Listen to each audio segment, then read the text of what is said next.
¿Confiarías toda tu vida en las manos de la persona que más amas? Yo lo hice. Durante más de 40 años di todo lo que tenía a mi hija. Tiempo, amor, dinero, sacrificio. Creí que me estaban cuidando. Hasta que descubrí que, detrás de cada gesto de cariño, había un plan cruel. Un plan para quitarme todo, hasta mi libertad. Antes de contarte mi historia y cómo mi hija casi me lo robó todo, dime en los comentarios, ¿desde dónde estás mirando?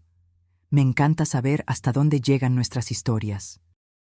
Mi nombre es Regina, tengo 71 años, y hasta hace unos meses pensaba que estaba viviendo la etapa más tranquila de mi vida.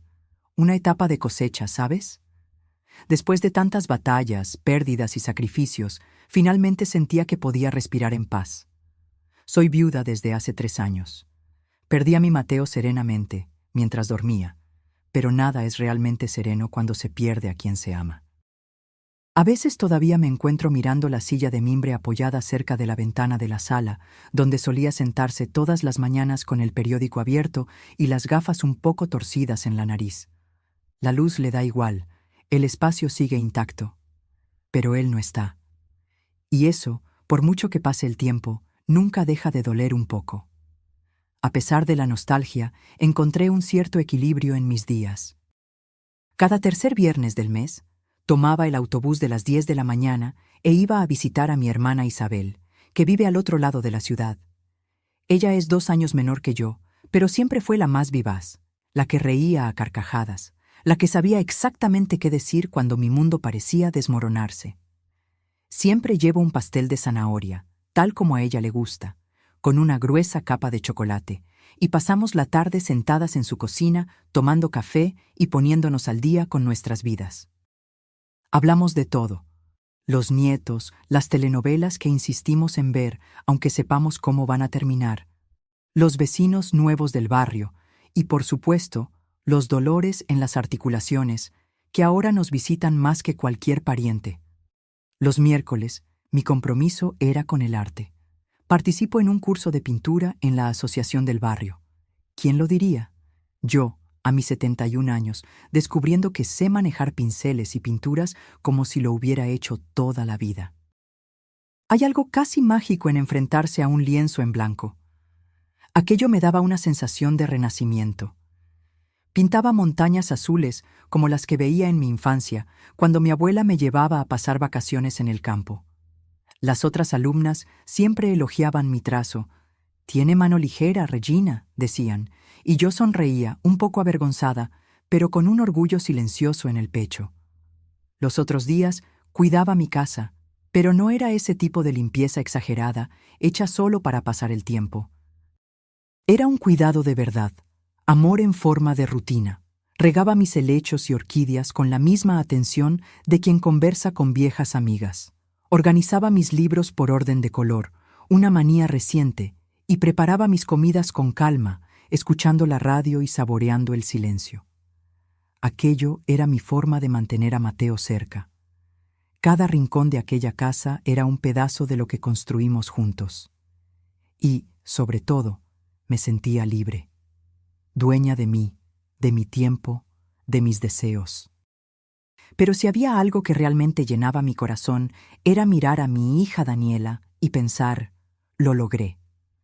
A sus 45 años había construido una vida que siempre deseé para ella, sólida, segura, hermosa.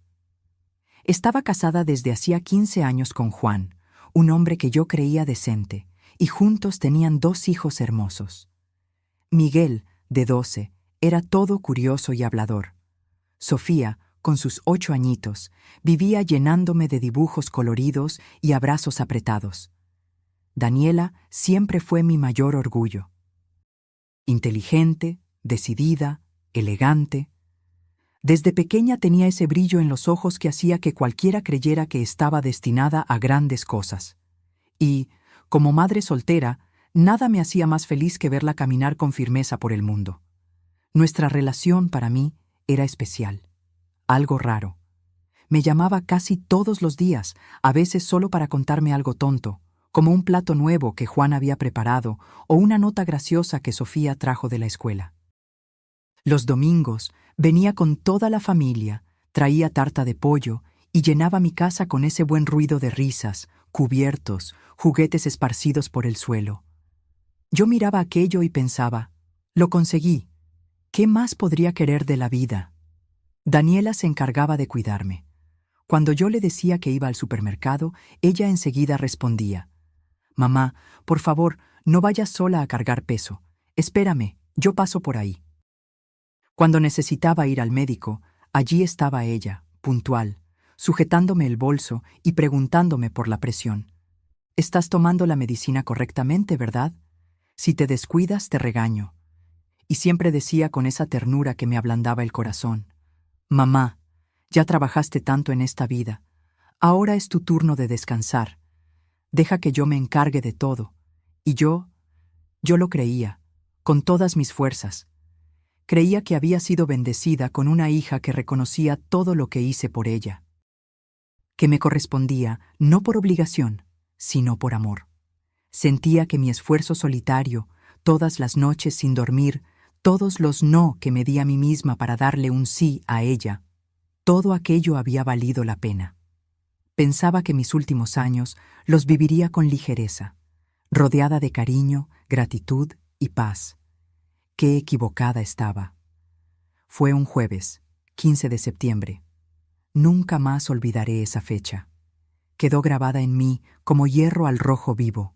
No importa cuánto tiempo pase, siempre vuelve. Me levanté temprano ese día. Mi hermana Isabel no se sentía muy bien y me había pedido, con esa voz débil de gripe, que fuera a visitarla antes de nuestro encuentro habitual. Preparé el pastel de zanahoria la noche anterior, como siempre. Me desperté, me vestí deprisa, una blusita azul clara que a Mateo le encantaba. Me arreglé el pelo, me puse los pendientes de perlas y salí con el bolso y el molde del pastel cubierto con un paño de cocina floreado. Ya estaba en la parada del autobús cuando me llevé la mano al bolsillo del bolso y sentí ese vacío helado. Mi documento de identidad no estaba allí. «Ay, Regina», murmuré para mí misma frustrada. Otra vez no. Con la edad uno empieza a olvidar pequeñas cosas. Y yo siempre fui cuidadosa con mis documentos. Volví apresurada, deseando no perder el autobús, y fui directamente a casa. Pero, por alguna razón que hasta hoy no sé explicar, entré por la puerta trasera, la que da directamente a la cocina. Era el camino más corto, sí, pero algo esa mañana parecía empujarme a entrar por otro lugar. ¿Intuición? ¿Destino? Solo Dios sabe. En cuanto abrí la puerta, escuché voces que venían de la sala. Voces bajas. Eran Daniela y Juan. Mi primer impulso fue llamarlos, claro, incluso pensé que habían venido a llevarme. Pero algo en el tono de la conversación me hizo detenerme. «Tiene que ser esta semana», dijo Juan, firme. Lo sé», respondió Daniela, pero su voz no era la que yo conocía. Estaba fría, rígida, sin una gota de cariño. «Pero tiene que parecer natural», continuó. «Ella no puede desconfiar». Mi cuerpo entero se paralizó. «¿Ella? ¿Quién? ¿Yo?» Me acerqué despacio a la puerta que separa la cocina de la sala, conteniendo la respiración.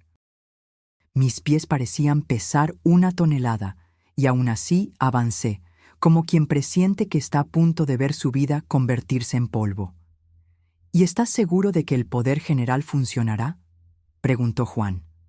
«¿Funcionar, Juan? Con este poder puedo hacer lo que quiera con su casa, con sus cuentas, con todo. Ni siquiera se dará cuenta hasta que sea demasiado tarde». «¿Y si desconfía?», Daniela rió. Pero no era una risa alegre, era el tipo de risa que me heló la sangre. «¿Desconfiar de qué? Ella confía en mí ciegamente. De hecho, ya probé algunas cosas pequeñas. ¿Recuerdas esas transferencias que hicimos el mes pasado? Ni se dio cuenta». Sentí que mis piernas flaqueaban. ¿Transferencias? Mi corazón empezó a latir tan fuerte que sentí la sangre golpear en mis oídos, y entonces ella completó, con un desdén que me hizo temblar. Ella nunca cuestionó nada de lo que hice. Siempre creyó que la estaba cuidando. Y lo estabas. Cuidando que ella no se diera cuenta de nada. Juan habló riendo. Pero Daniela, ¿estás segura de que esto es necesario? Es decir, es tu madre. Es mi madre, pero no es tonta, Juan. Si seguimos pidiéndole dinero prestado todo el tiempo, en algún momento desconfiará. Así es más fácil. Ella firma el poder, yo lo gestiono todo, y cuando sea necesario, vendemos la casa. Simple. ¿Ya tienes los documentos listos?, preguntó Juan. Están todos en la carpeta azul, solo falta que ella firme. Pensé en traerlos la próxima semana, cuando esté más relajada. Quizás, después de una de esas visitas a Isabel, siempre vuelve más emotiva, más necesitada. Es el momento perfecto para conseguir la firma.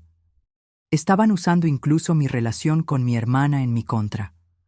Aquellas visitas que eran mi fuente de alegría, mi refugio mensual, se habían convertido en oportunidades para que ellos me manipularan emocionalmente. Y las testigos, ya lo resolví también. Camila y Roberta testificarán. No pude escuchar más, lo juro. Las palabras continuaban, pero el mundo se volvió sordo, como si estuviera bajo el agua. Un zumbido se apoderó de mi cabeza. Necesité apoyarme en el fregadero, porque mis piernas flaquearon. Las manos me temblaban tanto que dejé caer la llave al suelo. Mi hija, mi Daniela, a quien di todo, incluso lo que no tenía, me estaba engañando, planeando robarme, borrándome de mi propia vida. Salí de la casa sin ser vista. Salí en automático, sin siquiera saber cómo. La calle parecía distante, borrosa. Los árboles, los coches pasando, el ruido de la ciudad, todo parecía suceder lejos, como si estuviera viendo mi propia vida desde fuera. Caminé hasta la plaza donde solía llevar a Miguel y Sofía a jugar. Me senté en aquel banco de cemento, el mismo donde tantas veces ayudé a mi nieta a ponerse los zapatos de muñeca. Y allí, con el pastel aún en las manos y el corazón hecho pedazos, lloré. Lloré como no lloraba desde el día en que cerré los ojos de Mateo por última vez. Pero aquel dolor era diferente. No era solo tristeza, era traición, era decepción. Era el colapso de todo en lo que creía, mi hija, mi familia, mi propia cordura. Sentí como si el mundo me hubiera quitado la alfombra de debajo de los pies, y todo lo que conocía, se había convertido en mentira. Sentada en aquel banco helado de la plaza, con el pastel todavía en el regazo y el rostro mojado de lágrimas, empecé a coser mentalmente los hilos de mi vida, intentando entender dónde fue que todo empezó a desmoronarse, porque no fue allí, ese día, que todo se derrumbó. La verdad es que el castillo ya estaba agrietado desde hacía años, solo que yo no quise verlo. Daniela nació cuando yo tenía 26 años. Su padre, Diego, era un hombre de conversación fácil, sonrisa amplia y ojos que brillaban cuando hablaba de aquellos sueños grandiosos. Viajes, negocios, promesas de riqueza. Me llevaba a cenar a restaurantes elegantes, decía que yo era la mujer de su vida.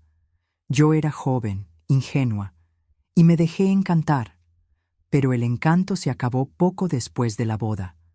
Diego no era un soñador, era un jugador, y su vicio era más fuerte que cualquier plan. Se despertaba tarde, desaparecía por la noche, inventaba historias rocambolescas sobre negocios que nunca existieron.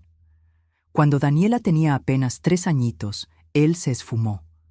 Se fue como si nuestra vida fuera una deuda vencida. Dejó cuentas acumuladas, vergüenza y una tristeza que me acompañaría durante años. A partir de ahí, solo éramos ella y yo. No había padre, no había red de apoyo. Mis padres ya habían fallecido. Isabel estaba sumida en sus propios dolores. Éramos yo por nosotras dos. Trabajé como costurera. Empecé con dobladillos y arreglos para las vecinas. Luego pasé a hacer vestidos de fiesta, ropa de bautizo.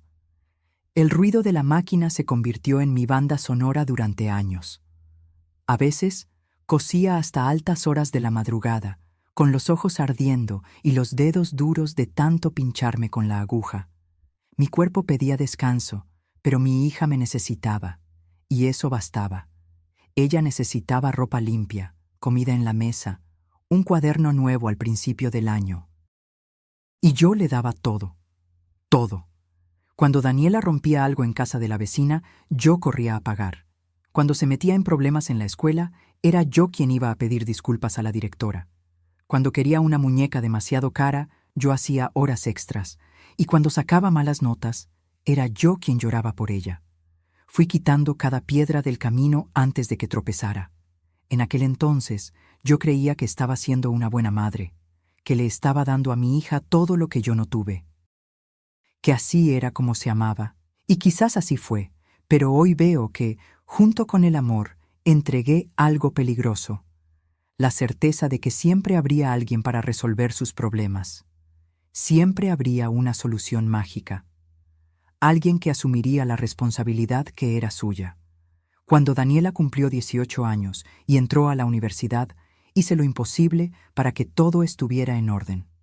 Trabajaba el doble, el triple, vendía ropa hecha en la puerta de casa. Ella nunca tuvo que trabajar duro. Yo me aseguraba de que estudiara tranquila. Y cuando se graduó, yo estaba orgullosa, pero exhausta. A los 30, se casó con Juan. Parecía un buen hombre. Serio, educado, muy diferente a su padre. Compraron una casa bonita, tuvieron a Miguel y luego a Sofía. Cuando miré a esa familia construida con tanto cuidado, pensé, ella está segura, está feliz, misión cumplida. A los 65 años, ella fue quien empezó a preocuparse por mí. «Mamá, ya no puedes vivir sola», decía, con esa voz dulce que siempre me desarmaba. «¿Y si te pones mal? ¿Y si no hay nadie cerca?». Yo me reía, me resistía. «Daniela, por favor». Yo subí y bajé cuestas con un niño en brazos y una bolsa del mercado en la otra mano. «¿De verdad crees que ahora no puedo?». Pero ella insistía. «Con flores, con pasteles, con cariño. Solo quiero cuidarte. Déjame ayudarte». Y poco a poco, fui cediendo. Primero, comenzó a acompañarme al banco. «Estas cosas de Internet son tan confusas, mamá. Deja que yo te ayude». Después, pasó a recibir mi correspondencia, para que no tengas que preocuparte por esas burocracias molestas. Acto seguido, empezó a hacer las compras del supermercado. «No quiero que cargues peso, ya es hora de que descanses». Cada paso parecía inocente, amoroso, y yo, ingenua, lo creía. Creía que me estaban cuidando, que ese era el ciclo natural de la vida. Al fin y al cabo, yo la cuidé a ella. Ahora le tocaba a ella cuidarme a mí. Pero sentada en aquel banco, repasando cada pequeño gesto, empecé a ver las sombras detrás de las buenas intenciones. No era solo cuidado, era control. No era solo cariño. Era la sustitución de mi autonomía por una dependencia que nunca pedí. Y lo más cruel de todo, fui yo quien le enseñó eso. Pasé toda la vida limpiando los errores de Daniela, facilitándole el camino, cargando sobre mis hombros las consecuencias que ella nunca tuvo que enfrentar. Ahora, a sus 45 años, era ella quien estaba tomando el volante de mi vida, pero no por amor, por interés, por conveniencia, por codicia. Ella estaba haciendo lo que aprendió conmigo, resolviendo problemas, borrando rastros, solo que ahora yo era el problema, yo era el obstáculo. La piedra en el camino de la vida cómoda que ella quería seguir llevando, a mi costa. Y eso dolía más que cualquier abandono. Después de aquel día terrible, volví a casa como si nada hubiera pasado. Cuando entré en la sala, Daniela estaba sentada en el sofá, mirando el celular.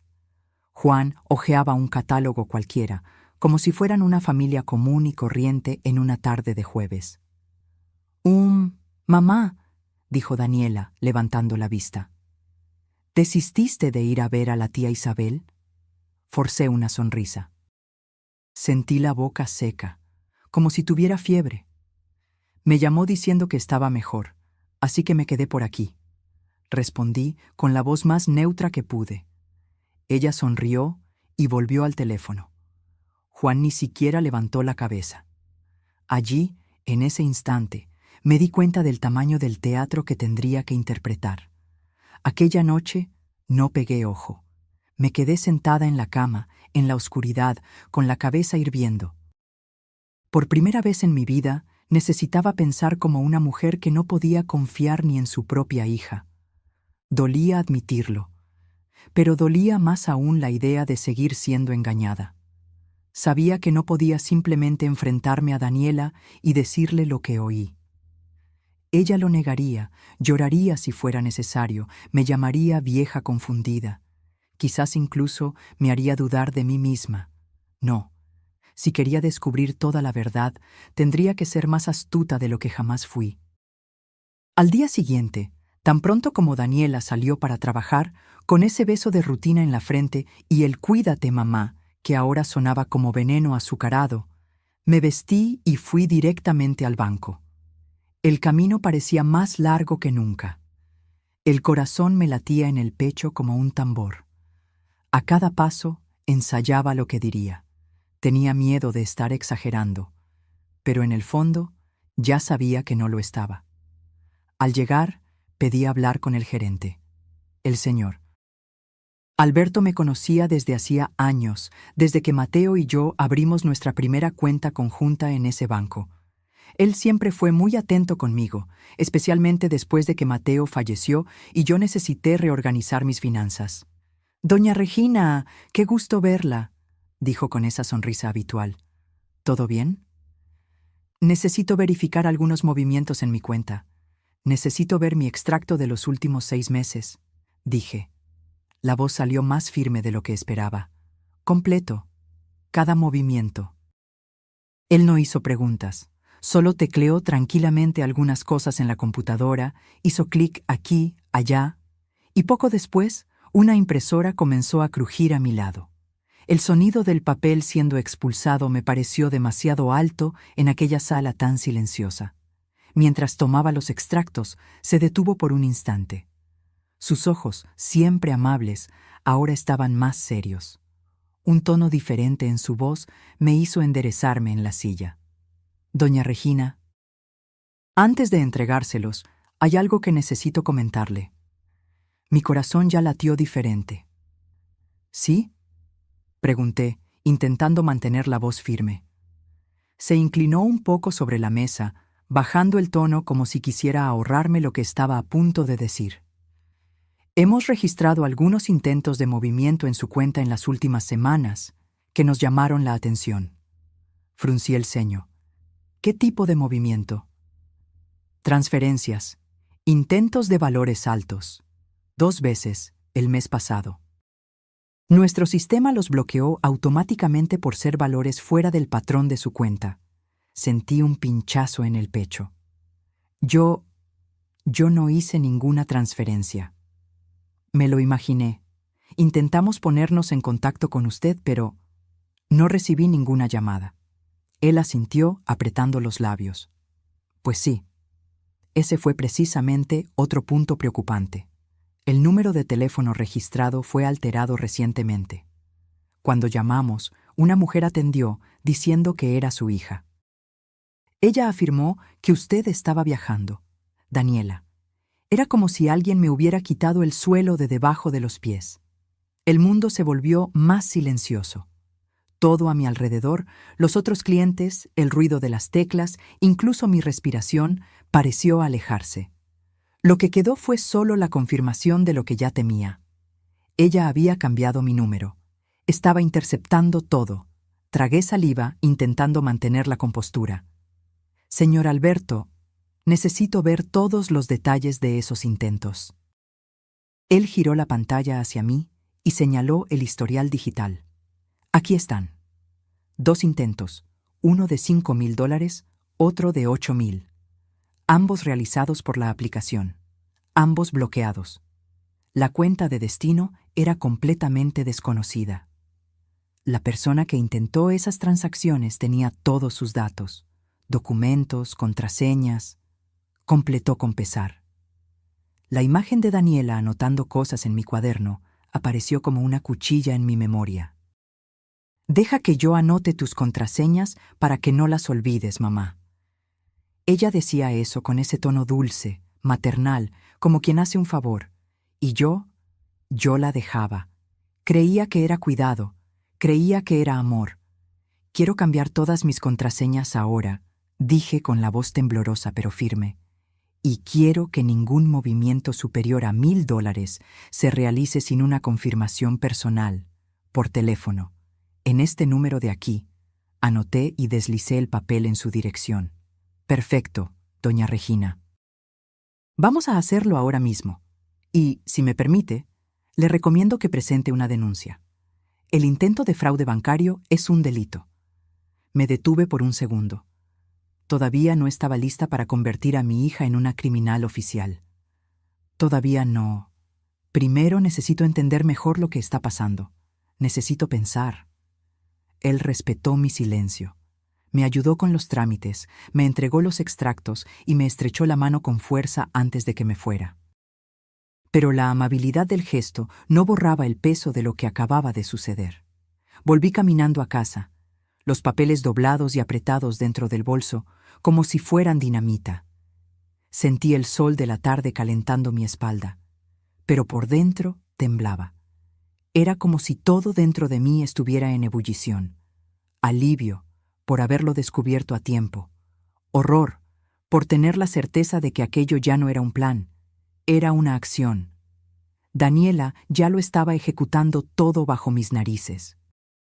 Cuando llegué, hice un café fuerte, puse la taza en la mesa de la cocina, respiré hondo.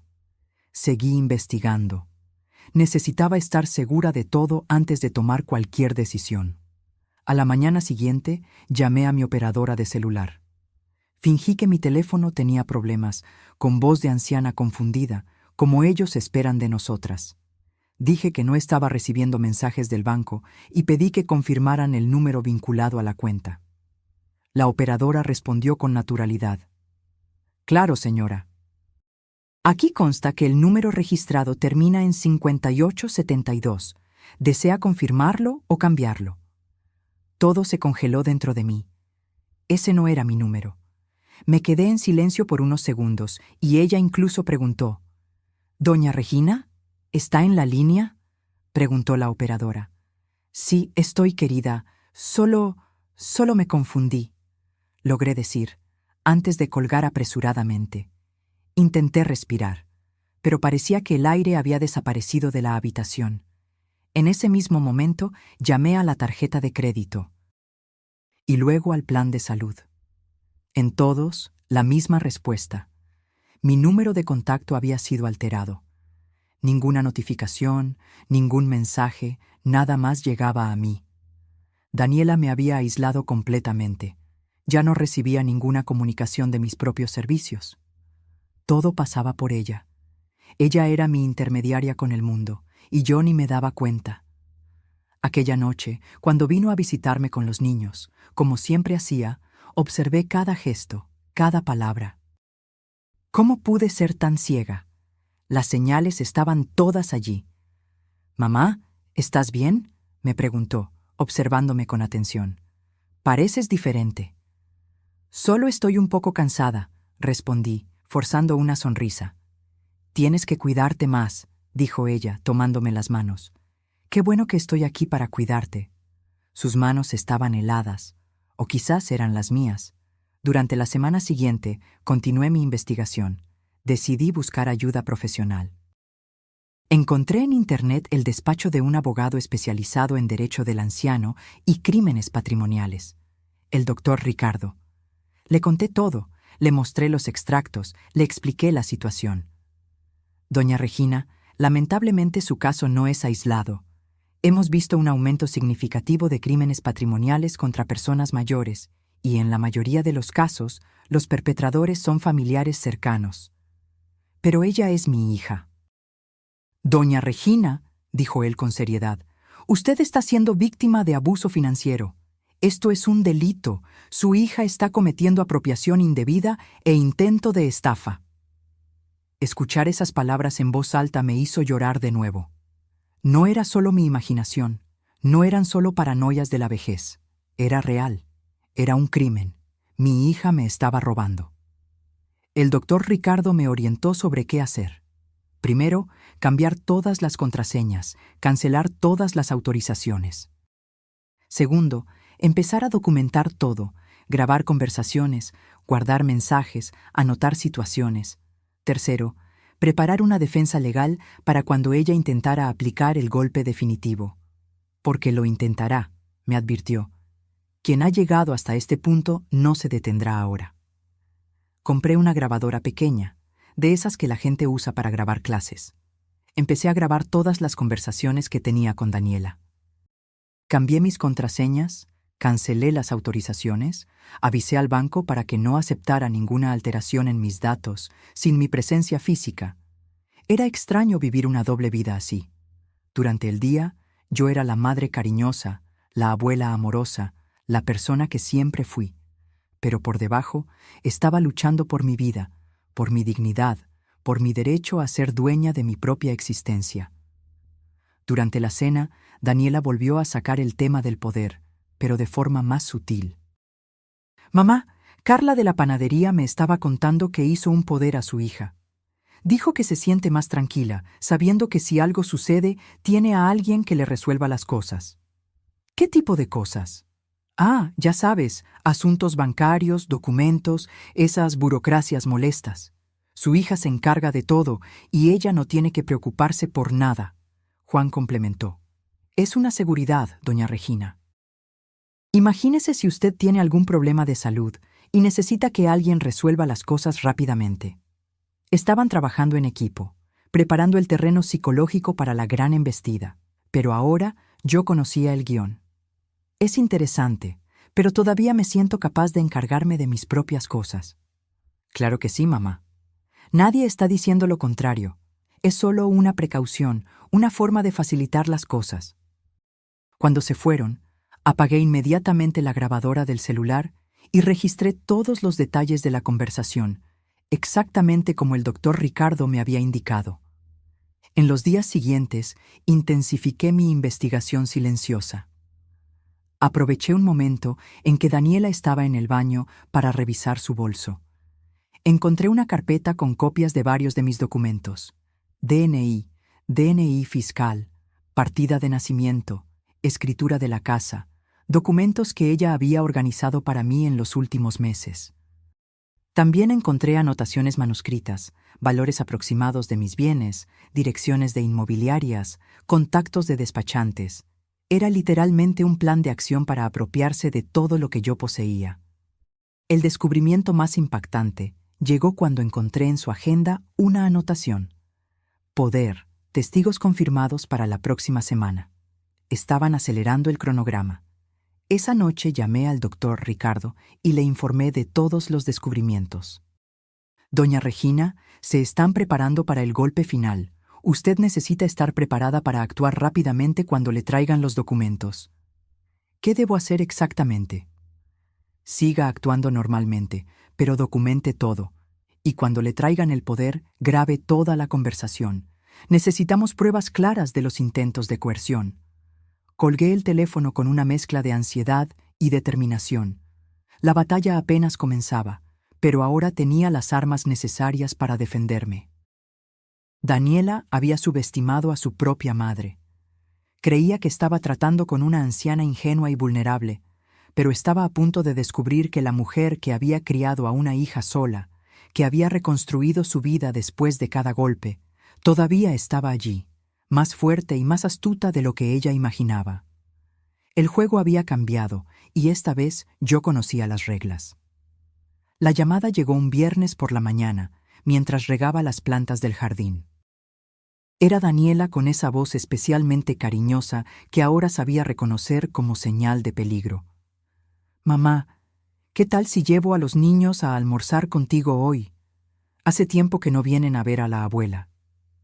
Mi corazón se encogió. Iba a usar a mis nietos. Claro que sí.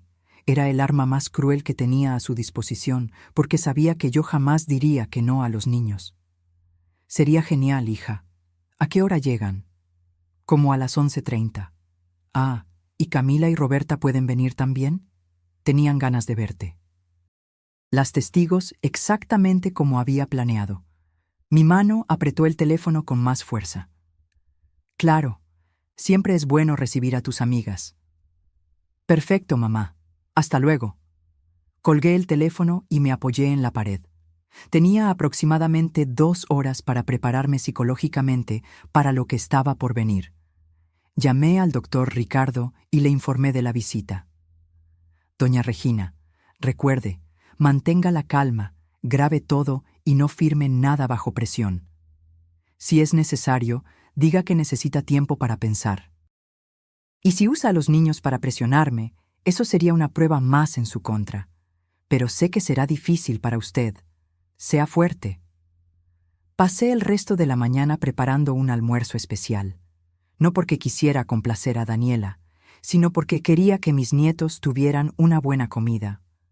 Ellos no tenían la culpa de nada. El viernes siguiente, escuché el ruido de coches delante de casa. Daniela llegó con una energía diferente. Respiré hondo, activé discretamente la grabadora del celular y fui a recibir la visita. ¡Abuela!, gritaron Miguel y Sofía, mis nietos de 12 y 8 años, corriendo a abrazarme. Pero no estaba sola. La acompañaban 2 mujeres, a quienes presentó como Camila y Roberta, sus amigas del trabajo.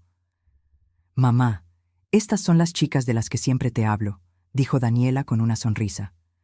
«Vinieron a conocerte. Me pareció extraño. Daniela nunca había traído amigas a conocerme. Pero las saludé educadamente, ofrecí café, bizcochos. Ellas realmente no sabían nada. Eran solo piezas en el juego de Daniela. Juan llegó pocos minutos después, cargando una carpeta de documentos. Mi estómago se contrajo al ver aquella carpeta. «Doña Regina, le traje unos papeles para que les eche un vistazo. Nada urgente, pero cuando tenga un ratito». «¿Qué tipo de papeles, Juan?» «Ah, solo unas gestiones que Daniela sugirió para facilitar algunas cosas burocráticas». Durante el almuerzo, los niños contaron sobre la escuela, sobre sus amigos, sobre los planes para las vacaciones. Me esforcé por participar en la conversación, por demostrar interés genuino, pero mi mente estaba constantemente volcada en aquella carpeta que Juan había dejado sobre la mesa de la sala. Camila y Roberta hablaban de amenidades, el tiempo, los precios en el supermercado, las telenovelas, conversaciones normales de personas normales, sin saber que estaban participando en una escenificación. Después del almuerzo, mientras los niños jugaban en el patio, Daniela se acercó a mí. «Mamá, ¿qué tal si echamos un vistazo a esos papeles? Las chicas pueden ser testigos, ya que están aquí». «¿Testigos de qué, Daniela?» «Ah, de que usted está bien, lúcida, capaz de tomar sus propias decisiones. Es solo una formalidad». Juan trajo la carpeta y empezó a esparcir los documentos sobre la mesa. Eran varios papeles, pero el principal era un poder general, exactamente como esperaba. «Vea, doña Regina, es muy simple. Con este poder, Daniela puede ayudarla con asuntos bancarios, documentos, cualquier cosa que necesite resolver. Es solo para facilitarle la vida». Tomé los documentos y empecé a leer con atención. El poder era amplio. Le daba a Daniela facultades para prácticamente todo: manejar cuentas, vender bienes, hacer contratos, tomar decisiones médicas. Era literalmente una entrega total de mi control sobre mi propia vida. Esto es muy amplio, ¿no creen? «Sabes que siempre me preocupo por ti», continuó ella. «Y a veces tengo miedo de que, si pasa algo, no puedas ocuparte de tus asuntos sola». Hablaba con tanta naturalidad, con tanta aparente preocupación, que si yo no hubiera sabido la verdad, quizás habría firmado. Pero yo lo sabía. Había escuchado su conversación, sabía que ese era el golpe final. Fue entonces cuando Miguel entró corriendo en la sala. «¡Abuela, abuela!», gritó animado. «Mamá dijo que cuando firmes los papeles vamos a vender tu casa y comprar una nueva». «Qué bueno, ¿verdad?». Mi corazón casi se detuvo. El silencio que siguió fue ensordecedor. Daniela palideció. Camila y Roberta se miraron, y yo sentí una mezcla de ira y tristeza que nunca antes había sentido. Miguel, vete a jugar afuera, dijo Daniela con voz tensa. Pero mamá, ¿no dijiste que íbamos a vender la casa de la abuela y comprar una nueva con piscina? Insistió el niño, demasiado inocente para darse cuenta de lo que estaba pasando. Miguel, vete a jugar. Daniela repitió más fuerte. El niño salió corriendo, asustado por el tono de su madre. Miré a mi hija, y por primera vez en mi vida no reconocí a la persona que tenía delante. Entonces ese es eso, dije, con voz firme. ¿Quieres que firme para que puedas vender mi casa? Mamá, no es exactamente así, comenzó ella. No me mientas, Daniela, la interrumpí. No después de 71 años. Camila se levantó, claramente incómoda. Lo siento, Daniela, pero creo que no debería estar aquí, dijo. Camila, quédate, por favor, pidió Daniela desesperada. Mamá, no lo entiendes, es por tu propio bien. ¿Mi propio bien? Repetí levantándome. ¿O el tuyo? Tomé los papeles y los rompí delante de todos. Camila y Roberta se sintieron aún más incómodas, y Daniela me miró con una expresión que nunca antes había visto. No era tristeza, no era decepción, era miedo. Mamá, ¿qué estás haciendo?, preguntó con voz temblorosa. Me estoy protegiendo, respondí. Estoy haciendo lo que debía haber hecho hace mucho tiempo. Camila y Roberta se despidieron rápidamente y se fueron. Daniela llamó a los niños y también se preparó para irse. Mamá, estás cometiendo un error, dijo en la puerta. Me necesitas. No, Daniela, respondí, con una tristeza profunda. Tú me necesitas a mí. Siempre me has necesitado. Pero ahora ya no. Ella se fue sin decir nada más. Escuché su coche salir del garaje y me senté en el sofá, exhausta. Había ganado la batalla, pero la guerra dentro de mi corazón estaba lejos de terminar. Los días que siguieron fueron los más difíciles de mi vida. Daniela no llamó, no vino a visitar, no dio noticias. Era como si yo hubiera muerto para ella. La casa, que siempre estuvo llena de vida los fines de semana con las visitas de la familia, ahora estaba demasiado silenciosa. Extrañaba a mis nietos, extrañaba a Miguel contando sobre la escuela, a Sofía mostrándome sus dibujos, extrañaba incluso las conversaciones tontas con Daniela sobre la telenovela de las 8. Pero al mismo tiempo, había una extraña sensación de libertad, como si me hubieran liberado de una prisión que ni siquiera sabía que existía. 3 días después del intento de estafa, Camila me llamó. «Doña Regina, ¿puedo hablar con usted?», preguntó, con voz vacilante. «Claro, querida», respondí. «Quería disculparme», dijo. Yo no sabía lo que estaba pasando. Daniela me dijo que era solo una formalidad, que usted ya había aceptado todo. «Y ahora sabes la verdad», dije, sin amargura. «Lo sé», admitió. «Y quiero que sepa que no voy a comentarlo con nadie. Daniela me pidió que no hablara sobre lo que pasó, pero pensé que usted debería saber que no soy cómplice de este tipo de cosas». «Gracias, Camila», dije, sinceramente agradecida. Daniela estaba tratando de controlar a las testigos, probablemente temiendo que empezaran a hacer preguntas incómodas. Después de colgar el teléfono, lloré. No de tristeza, sino de alivio. Al menos alguien había entendido, alguien me había apoyado. Esa tarde, el doctor Ricardo me llamó con una propuesta. «Doña Regina, analizamos todo el material que usted recolectó. Tenemos pruebas suficientes para abrir un proceso penal contra su hija y su yerno. La decisión es suya». Me quedé en silencio por unos segundos. La posibilidad de demandar a mi propia hija era algo que jamás imaginé considerar. «Doctor, no quiero demandar a mi hija, pero quiero tomar todas las medidas preventivas posibles». «Entiendo. Vamos a blindar todos sus documentos y cuentas y redactaré una carta oficial, notificándoles que cualquier intento futuro de manipulación resultará en un proceso penal». «Perfecto. Pero, doctor, ¿es posible hacerlo sin sonar muy agresivo? Todavía es mi hija. Claro, lo redactaré de forma firme pero respetuosa. 2 semanas después, recibí una llamada de Juan. Su voz era diferente, menos confiada, más cautelosa. Doña Regina, ¿está usted bien? Hace tiempo que no sabemos de usted. Estoy bien, Juan. Gracias por preguntar. Daniela está muy triste. Dice que intentó llamarle varias veces, pero usted no contestó.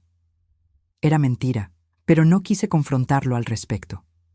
Juan, recibí una carta muy interesante de un abogado esta semana. ¿Ustedes también la recibieron? El silencio al otro lado de la línea fue elocuente. Doña Regina, mire, creo que hubo un malentendido. Daniela solo quería ayudar.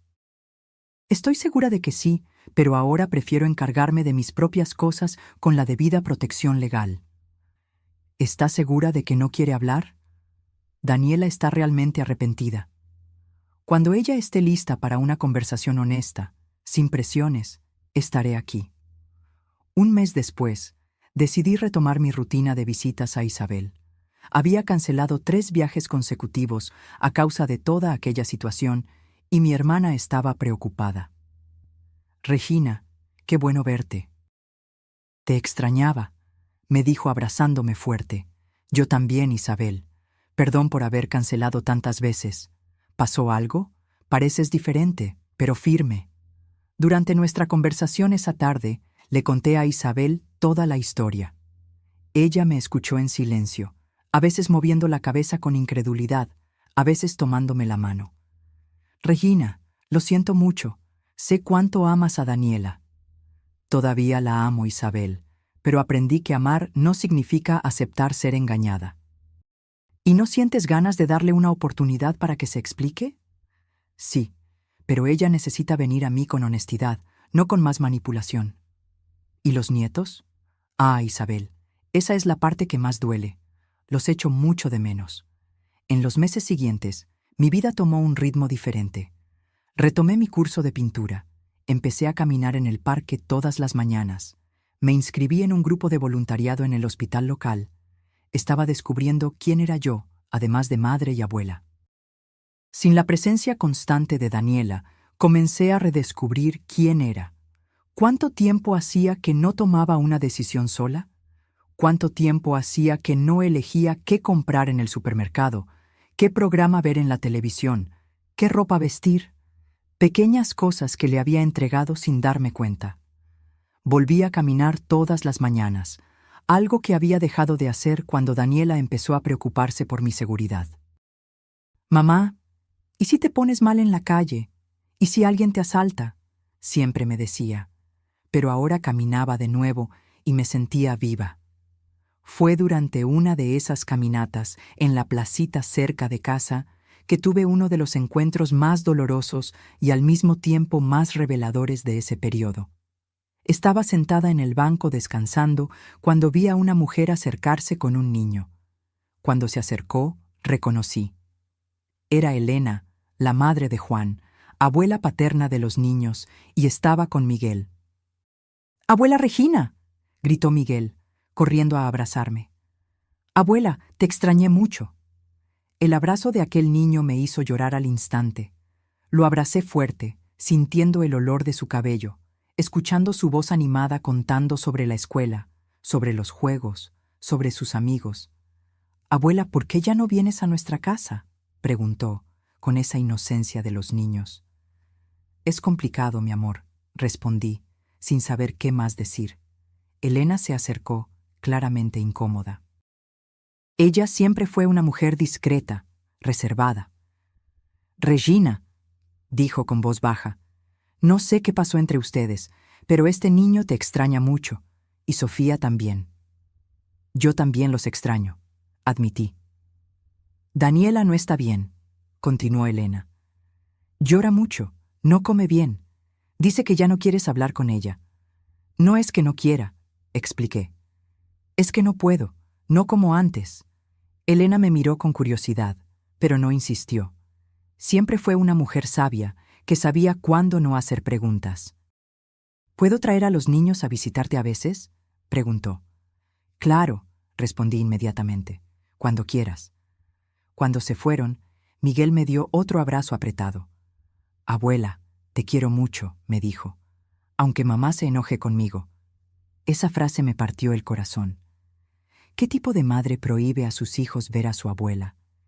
¿Qué tipo de persona usa a los niños como arma en un conflicto de adultos? Pero también me dio fuerzas. Si Daniela estaba sufriendo, si estaba llorando, quizás había esperanza. Quizás estaba finalmente entendiendo la dimensión de lo que había hecho. Aquella conversación me rondó la cabeza durante semanas. Yo también echaba de menos a mi familia, a pesar de todo.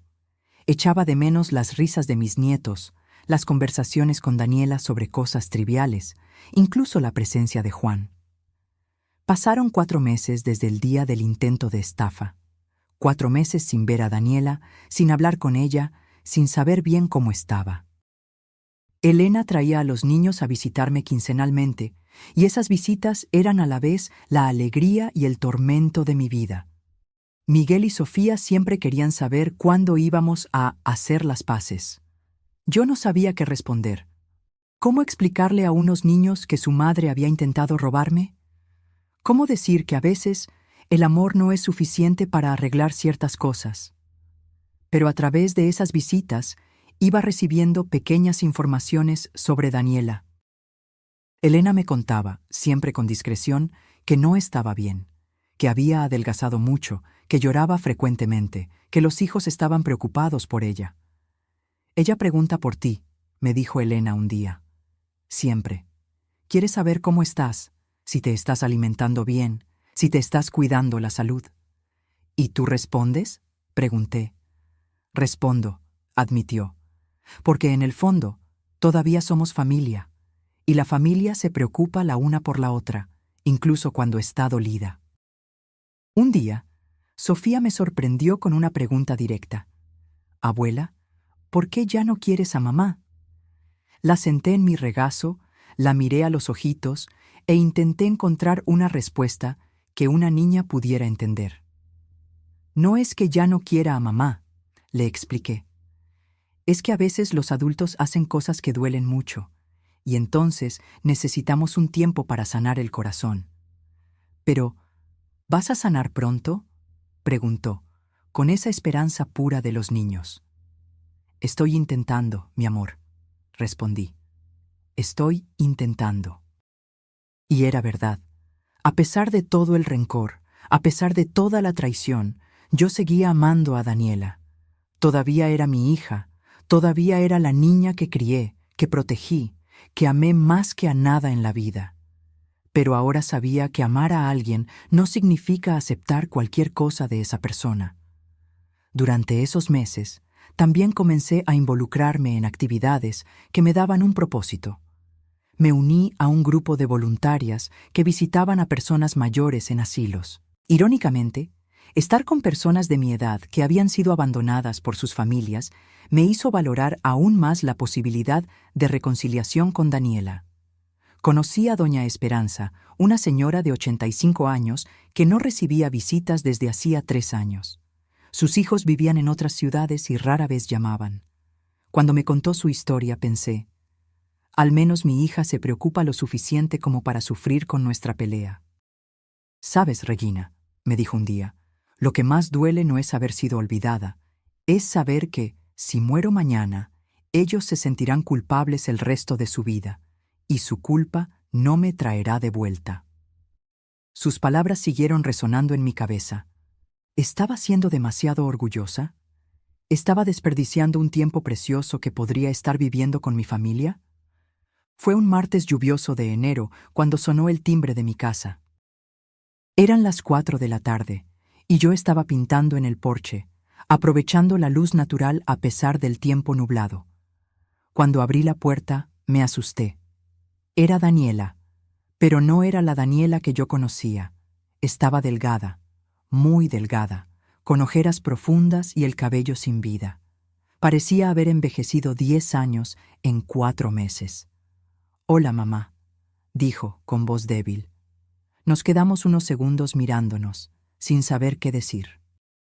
Mi primer instinto fue cerrar la puerta, protegerme del dolor que su presencia traía, pero algo en su manera me hizo dudar y respondí: «Hola, Daniela, ¿cómo estás?» «¿Puedo pasar?», preguntó. «Por favor». Entró. Nos sentamos en la sala, ella en el sofá, yo en el sillón. Era la misma disposición de aquel viernes terrible, pero esta vez éramos dos personas diferentes. «Mamá», comenzó, y su voz ya temblaba. «Vine a pedir perdón». No respondí. Esperé que continuara, observando su lenguaje corporal. Parecía genuinamente arrepentida. «Sé que lo que hice es imperdonable», continuó, y las lágrimas comenzaron a brotar. «Sé que rompí tu confianza, que traicioné tu amor, que fui la peor hija que una madre puede tener. Mamá, nunca quise hacerte daño de verdad». Lloraba tanto que apenas podía hablar. Era un llanto diferente al que había visto en ella. No era el llanto manipulador de la infancia, ni el llanto dramático de la adolescencia. Era el llanto de quien estaba verdaderamente arrepentida. «Mamá», sollozó, «terminé con Juan. Ya no pude vivir con él sabiendo lo que hicimos. Ya no pude mirarlo sin recordar la vergüenza». Esto me sorprendió. Daniela había terminado un matrimonio de 15 años por lo que había pasado. «Estoy viviendo con los niños en un apartamento pequeño», continuó. «Estoy trabajando en 2 empleos para poder pagar las cuentas. ¿Y sabes qué más? Por primera vez en mi vida estoy teniendo que resolver mis propios problemas». Me miró a los ojos y había algo diferente en su mirada, una madurez que nunca antes había visto. «Mamá», dijo ella, «me di cuenta de algo terrible. Nunca aprendí a ser adulta. Nunca aprendí a enfrentar dificultades, a tomar decisiones difíciles, a asumir responsabilidades, porque tú siempre lo hiciste todo por mí. Y cuando tú ya no podías hacerlo, pensé que simplemente podía tomar lo que era tuyo». Hizo una pausa, secándose los ojos. «Pero ahora sé que estaba equivocada y criminal. Mamá, casi destruyo a la persona que más amo en el mundo a causa de mi inmadurez y codicia». «¿Por qué lo hiciste, Daniela?», pregunté, finalmente hablando. «¿Por qué creíste que podías hacerme eso?». Me perdí. Dejé que las dificultades financieras nublaran mi juicio. Creí que nunca lo descubrirías, admitió con vergüenza, porque creí que confiabas tanto en mí que nunca cuestionarías nada, y porque, en el fondo, creí que tenía derecho. «¿Derecho?», repetí, incrédula. «Sí», dijo con voz baja. «Creí que, después de todo lo que hiciste por mí, después de todos los sacrificios, tus bienes eran en cierto modo también míos, como si fuera una herencia anticipada. Al menos estaba siendo honesta, brutalmente honesta». «Pero ahora entiendo», continuó. «No eran tus bienes lo que estaba robando. Era tu dignidad, tu autonomía, tu derecho a ser dueña de tu propia vida. Te estaba tratando como si fueras incapaz, como si fueras una niña que necesita tutela». «Era exactamente eso», concordé.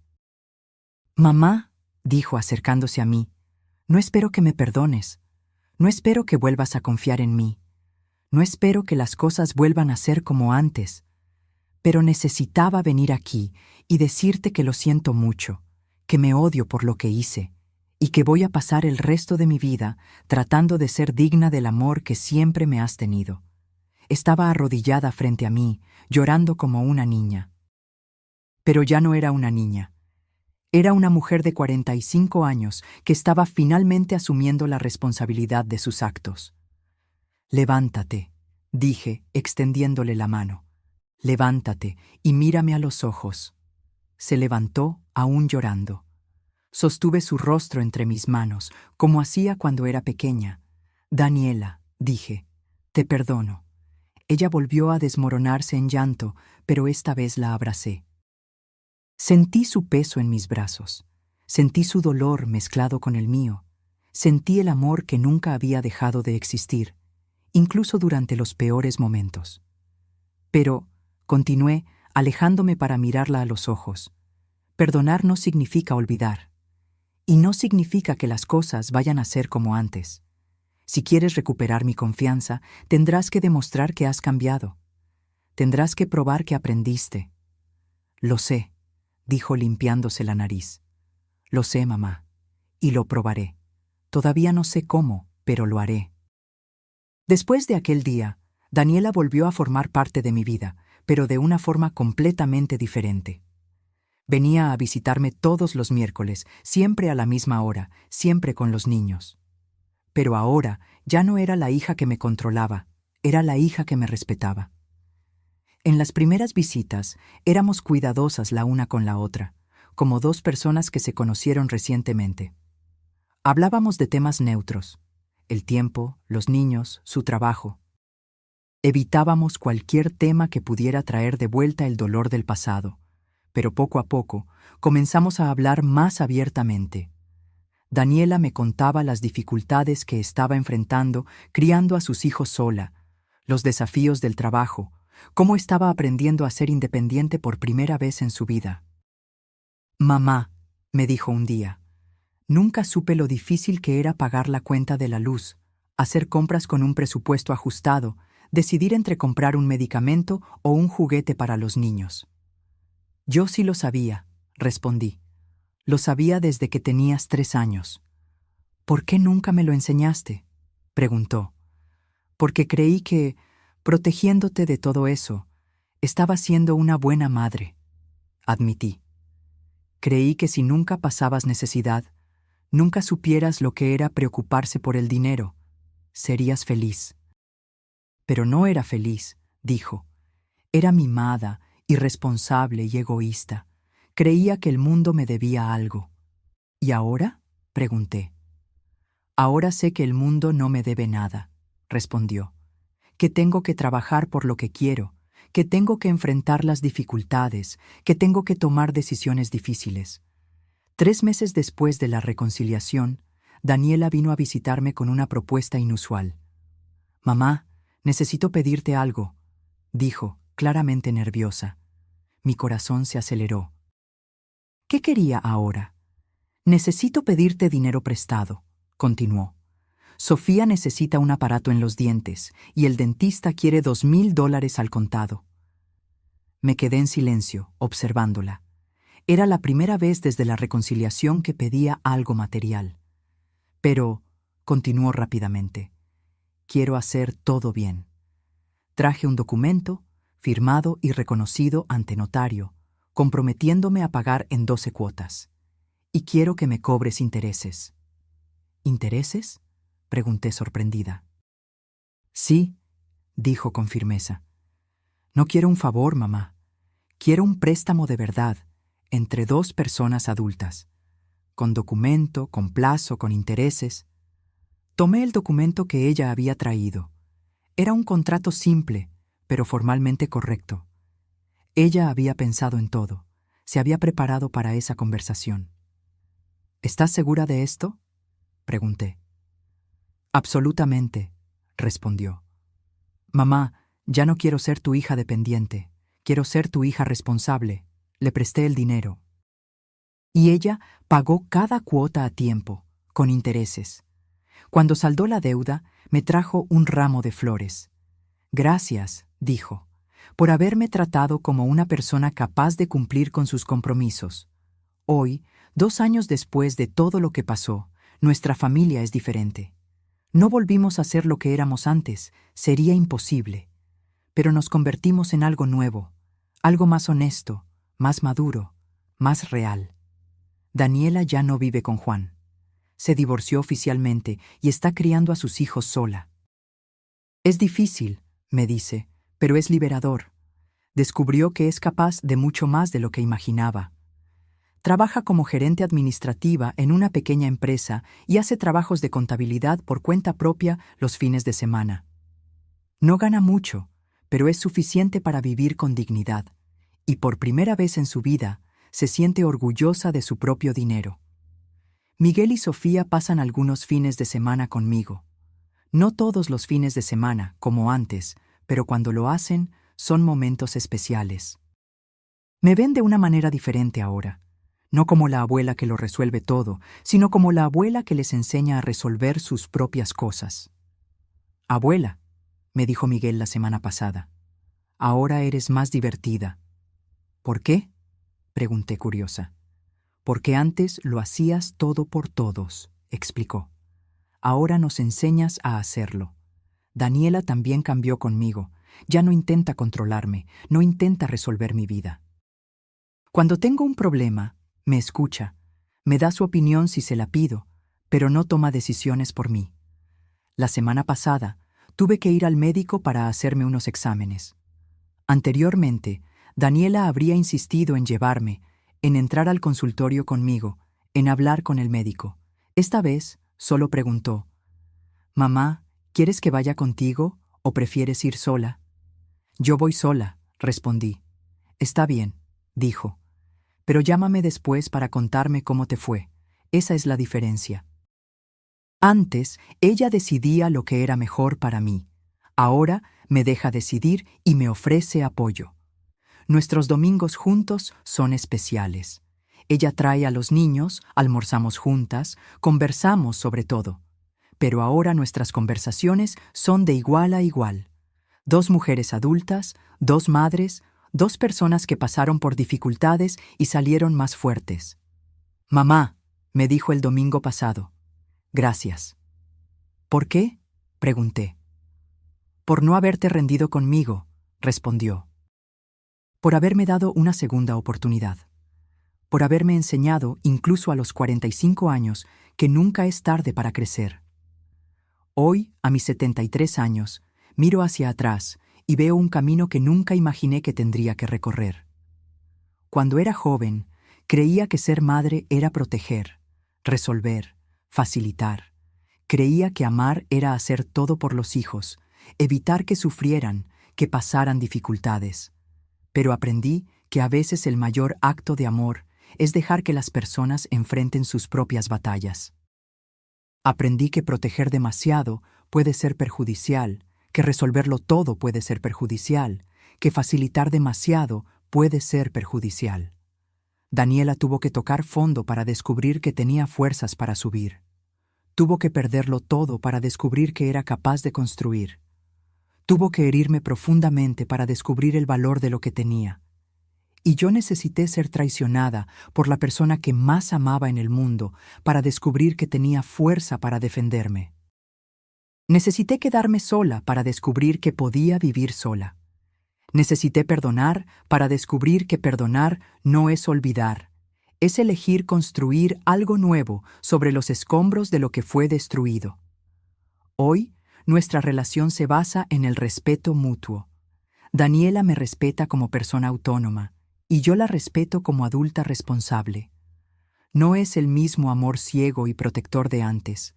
Es un amor consciente, maduro, real. A veces pienso en lo que habría sucedido si no hubiera olvidado mi identidad ese día, si no hubiera escuchado la conversación, si hubiera firmado el poder, si hubiera seguido viviendo en la ignorancia. Probablemente estaría en una casa de retiro hoy, mientras Daniela gastaba mi dinero y Juan planeaba el siguiente golpe.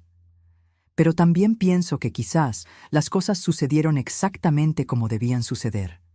Quizás necesitaba pasar por todo esto para descubrir mi propia fuerza. Quizás Daniela necesitaba caer para aprender a levantarse. El perdón que le di no fue un perdón fácil, instantáneo, incondicional. Fue un perdón consciente, con límites, con condiciones. Le dije: «Te perdono, pero necesitas cambiar. Te amo, pero necesitas respetarme. Te acepto de vuelta, pero no como antes». Y ella aceptó esos términos. Más que eso, los abrazó, porque en el fondo, ella también estaba cansada de ser la persona que era antes. Estaba cansada de ser dependiente, manipuladora, inmadura. Hoy, cuando miro a Daniela, veo a la mujer en que se convirtió, no a la niña que fue. Veo a una madre que trabaja duro para mantener a sus hijos, una profesional que se enorgullece de su propio esfuerzo, una persona que aprendió a valorar lo que tiene porque aprendió lo que es perder. Y cuando me miro a mí, veo a una mujer que descubrió que nunca es tarde para reinventarse, que descubrió que 71 años no es edad para rendirse, para victimizarse, para aceptar ser controlada,